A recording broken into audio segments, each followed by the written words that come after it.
Hi, Amy Harrop here, and in this first of a series of 4 videos, I'm going to be sharing some strategies for getting into this popular niche.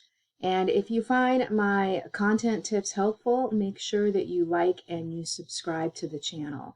I normally put out a new video once a week. So if you're looking to get involved into a niche where people are buying and purchase these types of products over and over again, you really want to take a look at puzzle books. They are really fun, profitable, and easy, and they come in a variety of things: mazes, crosswords, Sudoku. And with today's newer technology and tools, you can actually put these together very quickly and easily. So in this video, we're going to be looking at why they're such popular sellers and how you can capitalize on that. So they really sell like hotcakes, if you want to use that expression. They're often in the top 1% of books sold on Amazon, and the top selling children's puzzle book is number 289 of all the books on the site. For adults, the top selling puzzle book is number 651. So they really fall under the top 1,000 books sold overall on Amazon. A lot of these books do. So for example, if you have a popular selling puzzle book, you could be selling it just on Amazon between 500 and 200 books per day. And one of the great things about puzzle books is they can be tailored for all ages: kids, adults, and older people. They're particularly popular with children, and parents like them because they can help with education, with being immersive and doing something fun, especially right now where kids have been at home more. And they can help kids do problem solving and things along those lines.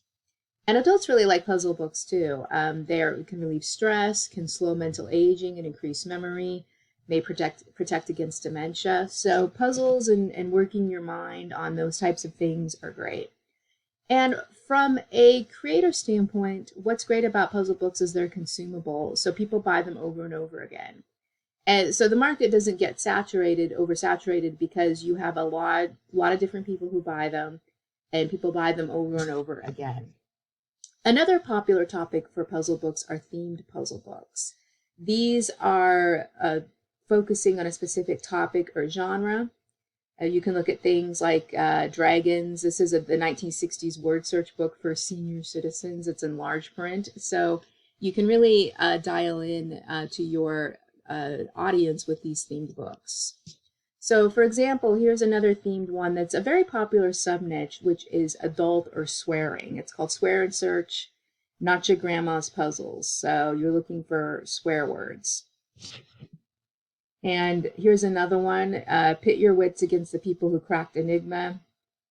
So it's a code-breaking puzzle book. You're basically seeing if you can break these codes.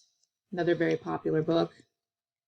So one of the things, if you want to get started in this niche, is go and try to find search terms or keywords. I will share a general search for you, but you also really want to go on the actual marketplaces. Like I said, particularly Amazon, because that's where puzzles are sold as books, and look at what people are actually buying.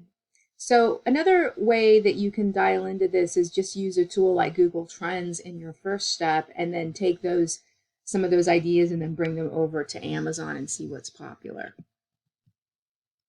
So let me just show you quickly how you can do that. Just a very quick example here. If you go to trends.google.com, you don't even have to type anything in. At the top, it'll show you some popular search terms that you can click on.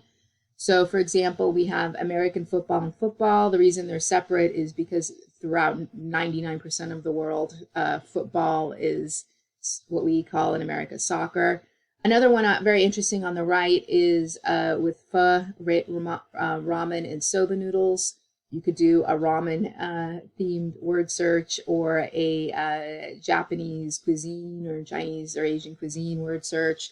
Now, some of these, like Fortnite, are going to be copyrighted, and you probably want to stay away from those. But here's another one, World Cup, which again is probably copyrighted, but you could get into just general soccer in general. So those were a couple of them.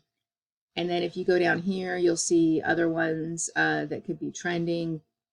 Again, a lot of these are specific people or search terms. With something like stock market, you could do like financial word search, something along those lines. So if you'd like to go into more detail on how you can take advantage of this great niche, you might want to check out my training, Puzzle Publishing Profits, where I reveal a lot of different ways and resources that you can create and publish puzzle books. As I mentioned at the beginning of this video, there are a lot of great tools out there now, and I share where you can get these and strategies in this training. You'll find the link below in the video